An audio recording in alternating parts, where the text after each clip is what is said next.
अच्छा रश्मि बहू, मुझे तुझसे एक बात करनी थी। मुझे ये बता कि वो विजय कैसा लड़का लगा तुझे? कैसा लड़का माँ जी? आप क्या पूछना चाह रही हैं? मुझे तो कुछ समझ नहीं आ रहा। ठीक ठाक इंसान तो था, मुझे तो कुछ समझ नहीं आ रहा। आप मुझसे क्यों पूछ रही हैं? ठीक ही था, जैसा भी था। बस बहुत ज्यादा शर्मा रहा था जब आपने उससे उसकी शादी के बारे में पूछा तो बिल्कुल लड़कियों की तरह लग रहा था तो मतलब मेरी बहू को वो अच्छा लगा।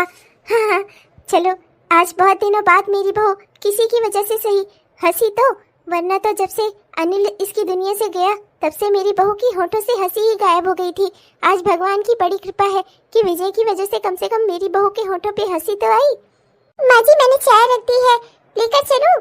माँ जी हॉल में चाय लेकर चलूं? माँ जी हॉल में चाय लेकर चलूं? अरे माँ जी क्या हुआ आपको? आप खड़े खड़े ही कहाँ खो गई माँ जी? अरे कुछ नहीं बहू, बस जरा तैयारी करने लगी थी किसी चीज की। माँ जी आप भी ना पता नहीं क्या क्या आजकल कहती रहती है, मुझे तो कुछ समझ नहीं आता। मैं कह रही थी चाय बन गई है, हॉल में लेकर चाय चलूं क्या? भाभी मुझे आपसे एक काम था। कल क्या है ना कि इंटरव्यू के लिए मुझे थोड़ा दूर दूसरे शहर जाना पड़ेगा, तो उसके लिए मुझे किराया चाहिए। तो कम से कम 5,000 रुपये आप मुझे दे दीजिएगा। 5,000? अरे ऐसे कौन से शहर जा रहा है तू इंटरव्यू देने? अरे विदेश जा रहा है क्या? 5,000 किराया कहाँ का होता है? हाँ अरे तुझे क्या लगता है क्या पैसे पेड़ पर उगते हैं? ऐसे ही जब मन करता है मुंह उठाकर आ जाता है 5,000 दे दो, 8,000 दे दो। अरे पैसे क्या पेड़ पर लगे रहते हैं? तेरी भाभी ऑफिस में काम करती है, मालकिन नहीं है वहाँ की। अरे इस घर की गैस का खर्चा, बिजली का बिल और भी जो छोटे मोटे खर्चे दूध पेपर वगैरह के लगे रहते हैं, और तू और आकर इसी में खर्चा मांगता रहता है। तुझे शर्म नहीं आती? अरे जब होता है तब तू आकर पैसे मांगता रहता है। अरे खुद कुछ क्यों नहीं करता? बहुत हो गया माँ, जब देखो तब आप भाभी के सामने मेरी इंसल्ट करती रहती हो। अरे हाँ ठीक है, जानता हूँ भाभी कमा रही हैं तो कोई बहुत बड़ा काम नहीं कर रही हैं। आप क्यों मुझे हरदम सुनाती रहती हो? अरे इनसे खर्चा नहीं लूंगा तो फिर और किससे लूंगा? अनिल भैया तो रहे नहीं, अब तो इन्हीं है ना मुझे खर्चा देने के लिए। और आज नहीं तो कल मेरी नौकरी हो ही जाएगी। जब तक नहीं हो जाती, अगर ये घर का खर्चा उठा देंगी तो क्या कुछ हो जाएगा इसमें? अगर आज इनकी जगह मेरे भैया होते तो क्या वो मुझे देते नहीं पैसे? और आप हरदम हर बात पर मुझे ही क्यों सुनाती हो? नहीं मिल रही नौकरी मुझे तो कहाँ जाऊँ अपना सर फोड़ लूं मैं? हाँ तुम फिर शुरू हो गई। एक बार तुम्हें समझाया था, तुम्हारे समझाने से बात बनती नहीं है। हाँ जब देखो तब हरदम तुम मेरे बेटे से हिसाब लेती रहती हो। अरे इस घर का भावी मालिक है वो, अगर इधर उधर पैसे 2-4 लगा भी देगा तो क्या चला जाएगा? क्यों तुम हरदम उससे हिसाब लेती रहती हो? हाँ अरे मेरा बेटा है वो, समझी? तुम्हारी बहू कितनी भी काबिल हो जाए, मेरा बेटा नहीं बन जाएगी वो, बड़ी आई हो। अरे कमाती है इसी घर के लिए तो, और नहीं तो क्या हम उसे बाहर जाने की छूट दे देते? पर इसीलिए तो हमने उसे छूट दी है कि बाहर जाए और कमा कर लाए और अपना फर्ज पूरा करे। अरे इस घर की बहू है वो, हमें देना, हमारे घर का खर्चा उठाना, ये सब उसका फर्ज है। अगर आज अनिल जिंदा होता तो वो भी तो ये कर रहा होता। ये कोई एहसान नहीं कर रही है, समझी तुम? और बेटा तुम चिंता मत करो, पैसे तो तुम्हें मिलेंगे। तुम्हारी भाभी नहीं देंगी, तुम्हारी माँ देंगी, क्योंकि तुम्हारी भाभी की सारी तनख्वाह तो आजकल यही रख रही है ना, तो इन्हीं देंगी। सुनो आकाश की माँ, मुझे लगता है मेरी बात तुम्हारी अकल में आ गई होगी, और अगर अभी भी तुम्हारी अकल में मेरी बात नहीं घुसी है तो अपने मायके जाने के लिए तैयार रहना। चलो बेटा। माँ जी जाने दीजिए ना, आप क्यों बहस करती हैं? मैं नहीं चाहती आपका किसी से झगड़ा हो माँ जी। माँ जी जाने दीजिए, आप किसी को कुछ मत कहा करिए। माँ जी मेरा फोन खराब हुआ था ना, तो आपकी तनख्वाह में मैंने 5,000 रुपए कम करके आपको दिए थे। आप तो मुझसे कभी किसी तनख्वाह का हिसाब लेती ही नहीं है, चाहे मैं कम दूं या ज्यादा दूं, आप मुझसे कभी नहीं मांगती। तो माँ जी मैं आपको बताना भूल गई थी, वो 5,000 मेरे पास पड़े हुए ही हैं। मेरे फोन की स्क्रीन टूट गई है, सोचा था आपकी दूसरा फोन ले लूंगी, पर कोई बात नहीं, मैं उसी से काम चला लूंगी। बस फोन करना और आना जाना यही तो चाहिए फोन में, वो सब हो ही रहा है। कोई बात नहीं, धीरे धीरे करके फिर कभी ले लूंगी। तो वही 5,000 रुपए मैं दे दूंगी भैया को, आप चिंता मत करो माँ। माँ चलो हॉल में बैठो आप आज आपका मूड था ना पकौड़े और चाय खाने का, दोनों बन गए हैं। चलो माँ बैठो आप, मैं बस यूँ लेकर आई। ऐसे कैसे हो सकता है? मेरे घर में इतना अत्याचार चल रहा है, अन्याय चल रहा है, और मैं कुछ किसी को कहूँ ही ना। मेरी बहू इस तरह से अपनी जिंदगी बिताएगी अकेले? ये सिर्फ कमाने की मशीन बन गई है, एटीएम मशीन बन गई है मेरे परिवार वालों के लिए। मेरे पति और मेरा बेटा दोनों को सिर्फ इससे पैसे ही चाहिए। मेरा बेटा अपनी पढ़ाई छोड़े हुए उसे 2 साल हो गया है। वो चाहे तो अपना कोई नौकरी कर सकता है, पर वो नहीं कर रहा है, वो जानबूझकर नहीं कर रहा है, क्योंकि बहू के पैसे पर उसे ऐश जो करनी है। मेरे पति और मेरे बेटे को लगता है कि बहू का कमाना, उसे इस घर में देना, ये सब उसका फर्ज है और उन्हें अपने फर्ज कभी नहीं याद आते कि उनके क्या फर्ज है। बस इस घर में स्थिति तभी सुधर सकती है जब मैं जो चाहती हूँ वो हो जाए। मैंने तो ललिता को बुलाया ही है, देखो वो कितने दिन में आती है। बस भगवान करे कि वो आ जाए। मैं जो चाहती हूँ ना उसे कराने के लिए ललिता का मेरे घर आना बहुत जरूरी है। 2 हफ्ते बाद। क्या हुआ माँ जी, आप फिर से आकर यहीं बाहर खड़ी हो गई? क्या हुआ, क्या बात है माँ जी? आप रोज आकर यहाँ दरवाजे के पास खड़ी हो जाती हैं, रोज किसी की राह देखती रहती हैं। किसकी राह देख रही हैं आप माँ जी? कौन आने वाला है, बताइए ना। क्या करूँ बहू, घर में रहते रहते तंग आ जाती हूँ तो आकर बाहर खड़ी हो जाती हूँ। सोचती हूँ कि किस्मत की रोशनी शायद इसी दरवाजे से घर के अंदर आ जाए, पर क्या ही करूँ, मेरी इतनी फूटी किस्मत। भगवान मेरे ऊपर इतना जल्दी कहाँ रहम खाने वाले हैं। रोज आकर खड़ी होती हूँ यहाँ पर कभी मेरी उम्मीद पूरी नहीं होती। माँ जी, मुझे समझ नहीं आ रहा कि आप क्या कह रही हैं। बस मैं आपसे इतना ही कहूँगी, इंसान को उम्मीद का दामन कभी नहीं छोड़ना चाहिए। आप जिस भी रोशनी का इंतजार कर रही होंगी वो इस दरवाजे से ना सही किसी और दरवाजे से अंदर आएगी, पर वो आ जाएगी, आप चिंता मत करो।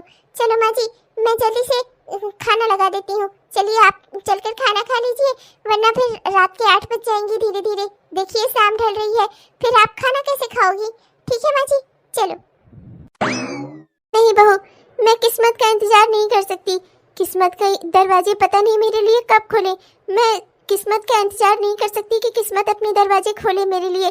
मुझे खुद से ही किस्मत के दरवाजे खोलने होंगे और रोशनी को अपने घर में लाना ही होगा। मैंने बहुत कोशिश की थी कि ललिता मेरे घर आए, पर वो यहाँ आने से रही, और वैसे ठीक ही हुआ, क्योंकि ललिता यहाँ आ भी जाती तब भी मैं उससे कोई बात ना कर पाती। अब ले देकर मेरे पास एक ही रास्ता है, मैं खुद ललिता के घर जाऊंगी।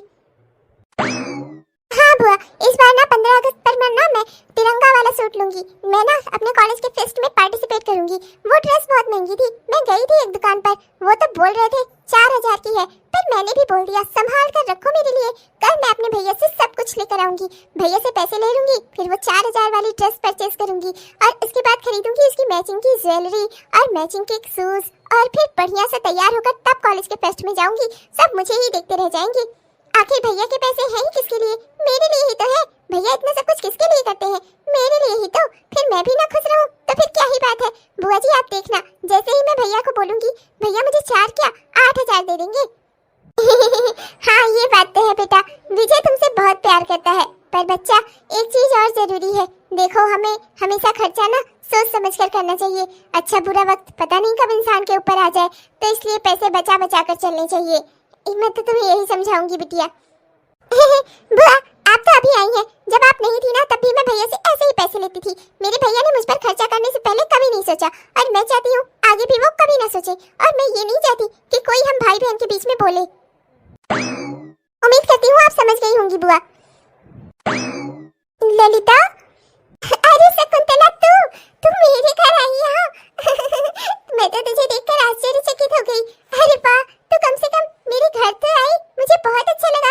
आज तक तू अपनी दोस्ती भूली नहीं है। हाँ, जिंदगी में हम दोनों के पता नहीं क्या क्या उतार चढ़ाव है, हम लोग पता नहीं कहाँ कहाँ पहुँच गए, पर देख आज फिर किस्मत ने हमें मिलवा ही दिया। किस्मत ने हमें नहीं मिलवाया, मैं खुद किस्मत से मिलकर तुझसे मिलने आई हूँ। मैंने तो तुझे अपने घर बुलाया ही था, विजय ने तुझे बताया नहीं क्या?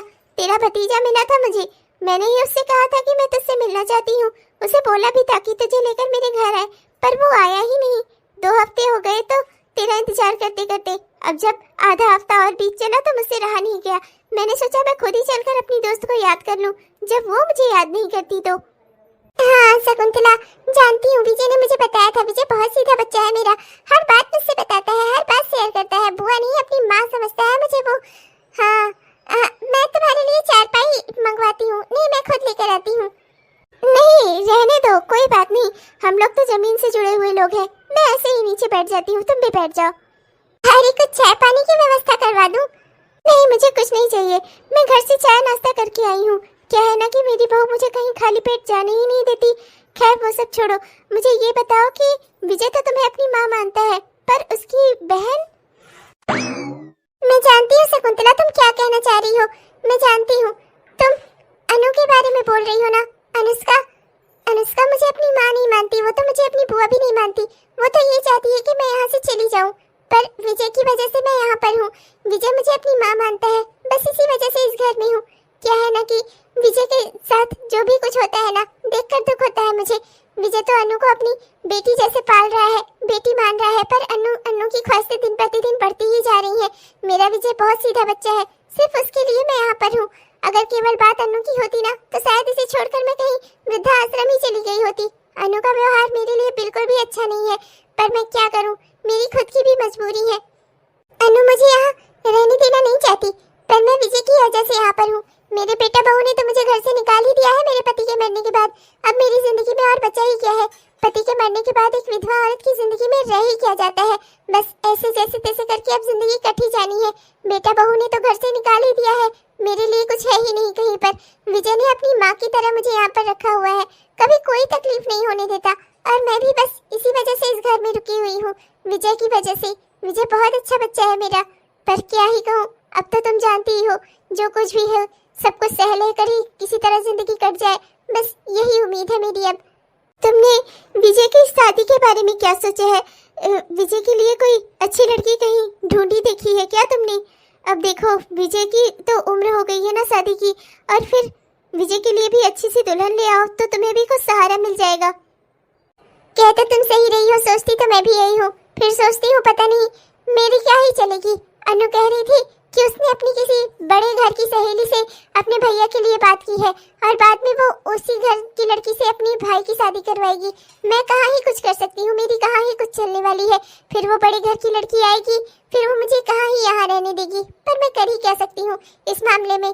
मैं विजय से फोर्स करके उससे शादी तो नहीं करवा सकती ना कहीं और, मैं क्या ही कर सकती हूँ। इसलिए सब कुछ देख रही हूँ अपनी आंखों से बस। अगर तुम कहो तो मैं विजय से बात करूं, कोई अच्छी लड़की देखकर उसकी शादी करवा देते हैं ना, जिससे तुम्हारा भी घर बसा रहे और उस बेचारी बच्ची का भी घर बस जाए। मतलब तुम कहना क्या चाह रही हो, मुझे कुछ समझ नहीं आ रहा। मेरे कहने का मतलब यह है कि विजय एक अच्छा इंसान है, और मैं चाहती हूँ उसकी जिंदगी में भी एक अच्छी लड़की आए। क्या तुम चाहती हो कि उसकी शादी किसी ऐसी घमंडी लड़की से हो जाए, जिससे शादी होने के बाद तुम्हारा विजय हर दिन रोए? इससे तो अच्छा होगा ना कि कोई अच्छी सी लड़की उसे मिल जाए। मैं बस यही कह रही हूँ तुमसे। अच्छा, तो मतलब तुम किसी लड़की का रिश्ता लेकर आई हो? कौन है वो लड़की, बताओ मुझे। मैं हो सकता है मैं विजय से बात करूँ, शायद वो तैयार ही हो जाए। मेरी बहू रश्मि। क्या ये तुम क्या कह रही हो शकुंतला? अपने बेटे की शादी, मतलब अपने भतीजे की शादी जो मेरे लिए मेरे बेटे से बढ़कर है, उसकी शादी मैं तुम्हारी बहू से करवा दूं? ये तुम क्या बकवास बात कर रही हो? मेरा भतीजा अभी कुंवारा है, तुमने ऐसा सोचा भी कैसे? कैसी सास हो तुम जो अपनी बहू की शादी करवाना चाह रही हो? अरे पागल हो गई हो क्या तुम? तुम्हारे बेटे का क्या होगा? मेरा बेटा अब इस दुनिया में है ही नहीं, तो फिर उसे बुरा कहाँ ही लगेगा। शादी के 1 महीने बाद ही वो इस दुनिया को छोड़कर चला गया। मेरी रश्मि बहुत अच्छी लड़की है, मैं तुम्हें पूरी उम्मीद कराती हूँ कि वो बहुत अच्छे से रहेगी तुम्हारे साथ, बहुत अच्छी बहू बनकर दिखाएगी मेरी बहू। तुम देखना, वो तुम्हारे साथ बहुत अच्छे से रहेगी, तुम्हें अपनी सास मानेगी। तुम एक बार उससे मिल तो लो मेरे कहने पर, शायद वो तुम्हें पसंद आ जाए। नहीं शकुंतला, माफ करना मुझे। आज अगर मेरे भैया भाभी जिंदा होते तो भी वो मुझे इस काम की इजाजत ना देते, और उनके मरने के बाद मैं कोई ऐसा गलत काम करूं, ऐसा हो ही नहीं सकता। मेरे भैया भाभी अब इस दुनिया में नहीं है तो क्या हुआ, मैं हूँ गार्जियन बनकर विजय की। मैं विजय की शादी एक ऐसी लड़की से नहीं करवा सकती जिसका पति उसकी शादी के 1 महीने बाद ही मर गया हो, जो विधवा हो। एक विधवा लड़की की शादी मैं अपने कुंवारे भतीजे से करा दूं? ये तुम क्या कह रही हो शकुंतला? मानती हूँ कि तुम्हारी बहू शायद बहुत अच्छी होगी, पर उसके प्यार में तुम इतनी अंधी भी मत बनो। जो मेरे दिल में था वो मैंने तुमसे कह दिया। कोई बात नहीं, अगर तुम्हें मेरा सुझाव या मेरा प्रस्ताव पसंद नहीं आया तो कोई बात नहीं, मैं तुम पर कोई दबाव नहीं डाल रही। मैंने सोचा तुम्हें भी एक अच्छी बहू की तलाश है, और मुझे भी अपनी बेटी जैसी बहू के लिए एक अच्छे घर की। बाकी जैसी तुम्हारी मर्जी, कोई बात नहीं। नमस्ते आंटी। बैठिए ना, आप अभी इतनी जल्दी क्यों जा रही हैं? बैठिए ना, हम बैठकर बातचीत कर लेते हैं आपस में। नहीं बेटा, जिस घर के बड़े बूढ़े ही राजी ना हो किसी बात पे, तो उस घर में बातचीत करने से ही क्या फायदा। कोई बात नहीं, मैं तुम फिर कभी मिल लूंगी, फिर कभी आऊंगी। अभी चलती हूँ। बुआ, आपने मना क्यों कर दिया? आपने ऐसा क्यों किया? इनकी बहू वाकई में बहुत अच्छी है, मैंने देखा है उसे। मैं उससे शादी के लिए हाँ कर देता बुआ। आपने एक बार कम से कम मुझसे पूछा तो होता। देखो बेटा, मैं दुनिया समाज में रही हूँ, दुनिया समाज की जो जरूरतें हैं, जो हिसाब है, वो सब मैं जानती हूँ। तुम्हें मैं इस तरह से गलत कदम नहीं उठाने दे सकती। जो समाज के लिए सही है मैं तुम्हें वही सिखाती हूँ। तुम अभी कुंवारे हो, तुम्हारे लिए 100 लड़कियों की लाइन लग जाएगी। मैं एक विधवा लड़की से तुम्हारी शादी नहीं करवा सकती। और फिर मैं जानती हूँ शकुंतला बहुत अच्छी औरत है, अपनी बहू के बारे में अच्छा सोचती है, समझती हूँ मैं, पर मैं भी तुम्हारी बुआ हूँ। मैं तुम्हारे बारे में बुरा तो नहीं सोचूंगी ना बेटा। मुझे तो समझ ही नहीं आ रहा है, आखिर बुराई क्या है। एक लड़की अपने पैरों पर खड़ी है। हाँ, शादी के 1 महीने बाद उसका पति मर गया, तो इसमें उसका क्या कसूर है? क्या उसने अपने पति की जान ली है? हादसे तो किसी के साथ भी हो सकते हैं ना जिंदगी में। एक्सीडेंट होना क्या कोई लिखवा कर लाता है? अरे जिसका जब होना होता है, जो हो जाता है, इसमें कोई क्या कर सकता है? उसमें उस लड़की की बुराई कहाँ से हो गई? अब उसे पूरी जिंदगी अकेले रहने का श्राप दे दिया जाए, इतनी बड़ी भी उसने कौन सी गलती की है? मैं तो महानता मानता हूँ शकुंतला जी की कि सास होते हुए भी वो अपनी बहू के बारे में इतना सोच रही हैं। और मेरी बुआ की सोच इतनी संकीर्ण क्यों है? मेरी बुआ भी तो एक विधवा औरत है, और क्या उन्हें जिंदगी जीने का हक नहीं है? इसीलिए तो जब उनके बेटा बहू ने उन्हें घर से बाहर निकाला, मैं उन्हें यहाँ ले आया। तब पर भी क्या मेरी बुआ को इस बात समझ में नहीं आ रही है कि एक विधवा औरत को भी जीने का अधिकार है? और फिर उस लड़की की तो अभी पूरी उम्र बची हुई है, कैसे काटेगी अपनी वो जिंदगी? और अगर उसकी सास उसकी शादी करवाना चाहती हैं, तो फिर इसमें बुराई ही क्या है? मैं शादी के लिए तैयार हूँ, फिर दुनिया समाज की मैं चिंता क्यों करूँ? क्या हुआ मम्मी जी, आप कहाँ थी? कहाँ से आ रही हैं आप इतनी रात के? क्या हुआ मम्मी जी, कहाँ चली गई थी आप? आपने मुझे कुछ बताया भी नहीं। मैं जब से ऑफिस से घर आई हूँ, तब से मैं आप ही के बारे में सोच रही थी कि आप कहाँ चली गई। मैंने आपका फोन भी लगाया, पर आपने मेरा फोन ही नहीं उठाया। क्या हुआ माँ जी, आप कहाँ गई थी? कुछ नहीं बहू, बस अपनी किस्मत से लड़ने गई थी, और आज जान गई ईश्वर जब तक किसी का साथ न देना, इंसान अपनी किस्मत से लड़कर भी कुछ नहीं हासिल कर सकता। मैं तो बस कोशिश करने गई थी, भगवान ने मुझे रास्ता दिखा दिया। माँ जी, मुझे लगता है शायद आप किसी बात से बहुत ज्यादा परेशान हैं। मैं जानती हूँ आप मुझसे कुछ बताना नहीं चाहती। चलिए कोई बात नहीं, मैं आपको फोर्स भी नहीं करूँगी बताने के लिए। चलिए माँ जी, चलिए चलकर खाना खा लीजिए, बहुत रात हो गई आज आपको।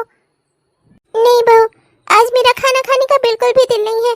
तुम खा लो और सो जाओ, और कल सुबह उठकर तुम्हें जल्दी ऑफिस भी तो जाना है ना। तुम सो जाओ, मैं जब रात को अगर भूख लगेगी तो मैं तुमसे मांग लूंगी। अभी मेरा खाने का बिल्कुल मन नहीं है। अरे पर मम्मी जी मेरी बात तो सुनिए। मम्मी जी, मुझे लगता है माँ जी किसी बात से बहुत ज्यादा परेशान है। हे भगवान, मेरी माँ जी की समस्या दूर कर दो। कितनी अच्छी है वो, किसी को कभी कुछ बुरा नहीं करती, न ही किसी का कभी बुरा सोचती भी है वो। बस भगवान मेरी माँ जी की समस्या दूर कर दो। अरे मम्मी जी, आप यहाँ दरवाजे पर खड़ी होकर किसे फोन लगा रही हैं? क्या हुआ मम्मी जी, किसे फोन लगा रही हैं आप? अरे तुझे ही लगा रही थी बहू फोन। वो मैंने सोचा कि सब्जी तो हम लोग कल ले ही आए थे, मेरी बहू को कहाँ लेट हो गया, कहीं कोई दिक्कत की बात तो नहीं है, बस इसीलिए तुझे फोन करने लगी। और बहू सब ठीक है ना बेटा? ऑफिस में सब बढ़िया रहा ना? देर कैसे हो गई आज तुमको? हाँ माँ जी, क्या ही बताऊँ, आज तो गजब ही हो गया। जब मैं ऑफिस से निकली ना, तो मैं जल्दी में अपना पर्स ही ऑफिस में भूल आई।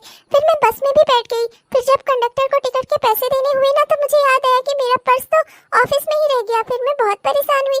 फिर मैंने अपना बस तो रुकवा ली, पर वहाँ से कोई साधन ही नहीं मिल रहा था मुझे वापस ऑफिस लौटने के लिए। इतने में आपके वो दोस्त के भतीजे थे ना, वो विजय जी, वो मिल गए। फिर उन्होंने अपनी सवारी से मुझे ऑफिस छोड़ा। ऑफिस में पियून जो था वहाँ का, वो ताला लगाकर घर जा चुका था। उन्होंने उसे फोन करके बुलवाया, किसी तरह से उससे रिक्वेस्ट की, उसे थोड़े पैसे वैसे दिए, तब जाकर उसने कहीं मेरा पर्स निकाला। माँ जी, मैं तो बहुत परेशान हो गई थी। इस पर्स में मेरा मोबाइल, मेरा सब कुछ था। मैं कैसे क्या करती? एक दिन भी अगर मेरा काम मिस हो जाता तो मैं कैसे क्या करती? उनकी वजह से मुझे मेरा पर्स वापस मिला। वो तो मुझे घर तक छोड़ने के लिए कह रहे थे, पर मैंने उनकी बात नहीं मानी। फिर मुझे वहाँ खड़ी थी, मैं बस का इंतजार कर रही थी, काफी टाइम लग गया इसी में। फिर उसके बाद मुझे बस मिली, तब फिर मैं घर आई। अच्छा, मतलब विजय ने तेरी इतनी मदद की? वो तुझे घर तक छोड़ने आना चाहता था? अरे बहू, तो तूने लिफ्ट क्यों नहीं ली उससे? अरे बेटा, वो अपने घर का ही बच्चा है, अगर वो तुझे बिठाकर यहाँ तक छोड़ देता तो क्या ही बिगड़ जाता। तुझे लिफ्ट ले लेनी चाहिए बहू। ये आप कैसी बातें कर रही हैं माँ जी? मैं किसी अनजान आदमी के बाइक पर बैठकर अपने मोहल्ले में आऊंगी तो क्या ही इज्जत रह जाएगी हमारी? मैं ऐसा कैसे कर सकती हूँ माँ जी? अरे आपने अपने घर वालों के बारे में भी सोचा है?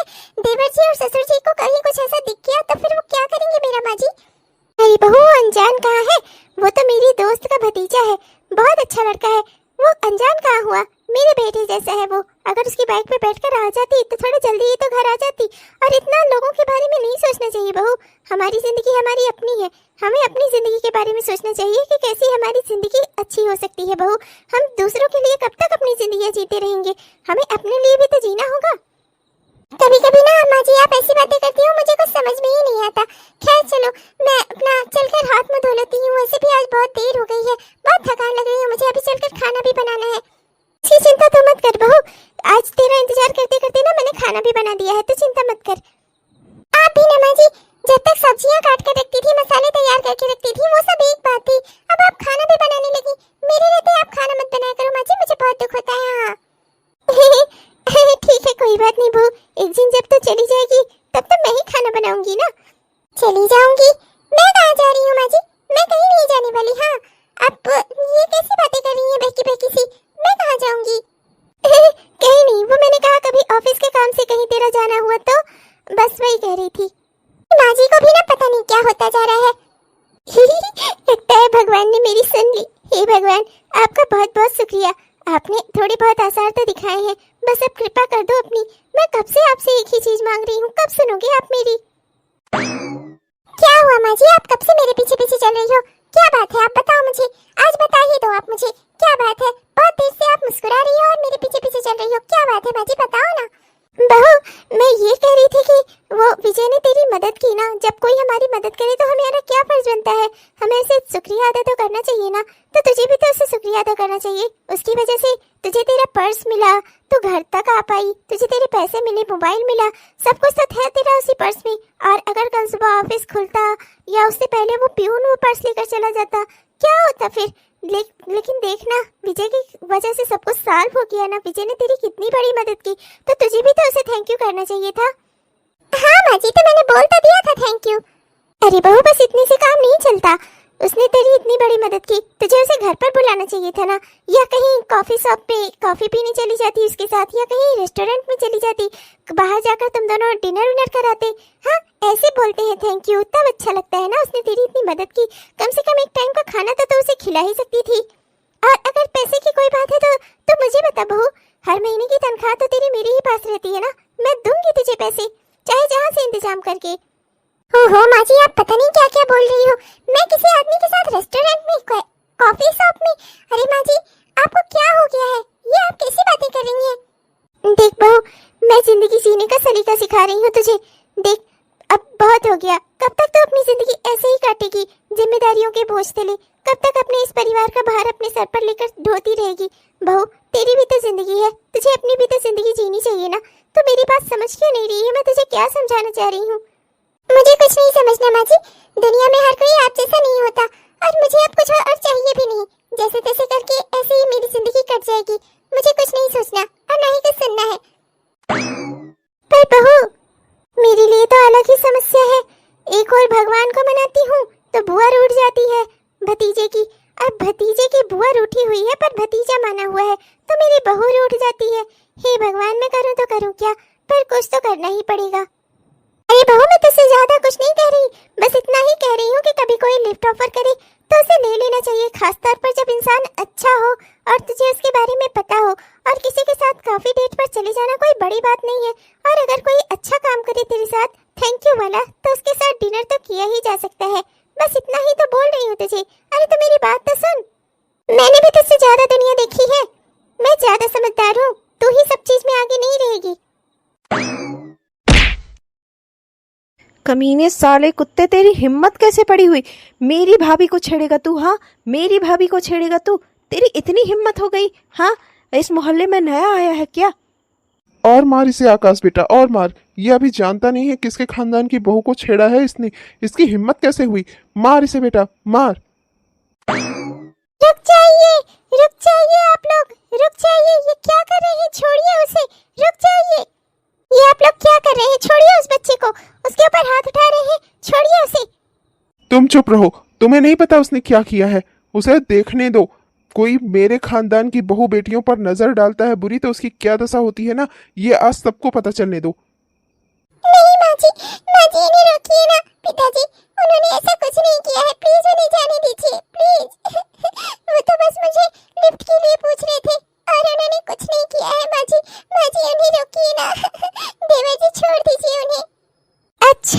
तो ये बात है, ये करमजली बाहर जा जाकर अपना मुंह काला करा रही है। बहुत अच्छी बात है, आप लोगों ने इसे पकड़ लिया। अब तो एक ही रास्ता बचा है, इस करमजली की शादी इसी से कराकर इसको अपने घर से विदा कर देते हैं। छुट्टी मिले हम सबको, अपने खानदान पे काला दाग नहीं ले सकती मैं। माँ जी, ये आप कैसी बातें कर रही हैं? आपको भी लगता है मैं गलत हूँ? माँ जी, ऐसी कोई बात नहीं है। माँ जी, आप मेरी बात सुनिए, ऐसा कुछ नहीं है जैसा आप समझ रही हैं। चुप कर बहू, मुझे सब अच्छे से पता है। जो मेरे पति और मेरा बेटा कह रहा है वो गलत नहीं हो सकता। उसका अब एक ही रास्ता है, तेरी शादी इसी लड़के से कराकर तुझे मैं इस घर से विदा कर दूं। पुराने जमाने में भी लोग यही करते थे, जब कोई लड़की लड़का एक दूसरे के साथ पकड़े जाते थे ना, तो उनके साथ यही होता था। अब अच्छा ही है, तू भी तो विधवा ही है। जा, अब तेरा बहुत मन कर रहा है ना शादी करके घर बसाने का, बहुत अच्छी बात है। अब मैं इससे शादी करवा कर तेरी तुझे अपने घर से विदा करूंगी। अपने खानदान पे काला दाग नहीं झेलना मुझे। पागल हो गई हो क्या? हम अपनी बहू की शादी नहीं करवा सकते? तुम्हारा दिमाग खराब हुआ है? हाँ, अरे अभी तुम्हारे बेटे को मरे हुए कितना समय ही हुआ है, तुम अपनी बहू की दूसरी शादी करवाना चाहती हो? तुम्हारा दिमाग खराब हुआ है?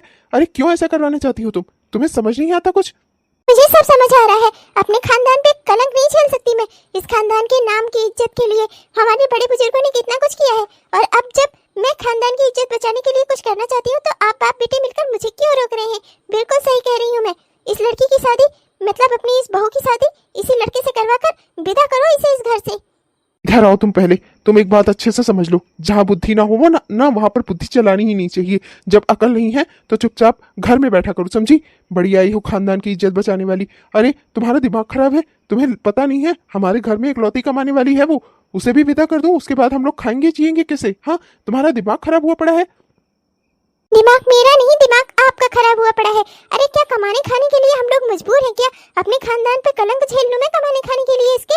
हाँ, नहीं तो मुझे इससे कमाना ही नहीं है। जाए अपना, विदा हो मेरे घर से, बस मुझे और कुछ नहीं चाहिए।